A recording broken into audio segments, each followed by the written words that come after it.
Taigi, sveiki, su jumis Tempiuks, parodysiu šiandien trečią video blogą. Kas pakiltų? Niekas. Ką, rytoj gaunu membą, galėsiu rytoj parodyti savo ketvirtą video blogą. Parodysiu, nežinau ką, ne, iš tikrųjų, nieko nepakilo, nieko nėra. Žiūrėkit, daug neigiamų vertinimų, vienas teigiamas. Bandau gauti 10 laikų arba nebekuriu daugiau.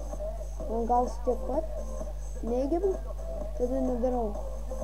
Taigi, šis vlogas bus trumpas, kelių dungeonų iki 50. Nežinau, per kiek laiko pakelsim, kai būsiu membas, nufilmuosiu, darysiu vlogą. Ir kaip manote, per kiek laiko aš užkelsiu, kai būsiu membas 50 dungeoneringą. Palikite paraštėse savo nuomonės ir prašau uždėti laikų daugiau, nes tikrai nemalonu žiūrėti, kai daug dislaikų. Biškį gal pagarsėjo garsas, susitvarkiau mikrofoną. Ką čia daro? Nieko daugiau negaliu pasakyti. Ir parodysiu, kai jau bus 50 dungeonas, parodysiu, kaip užmaksinti flečingą.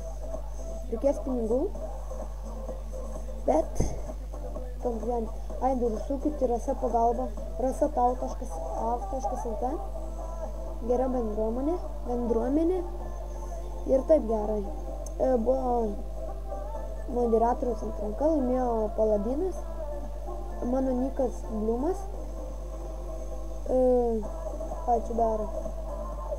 Yra reputacijos, rangai, gal dar parodysiu.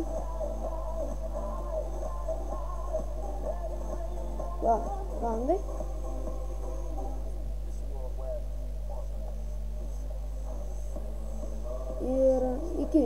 Ir rytoj parodysiu savo ketvirtąjį vlogą, kai būsiu membas. Nu, iki.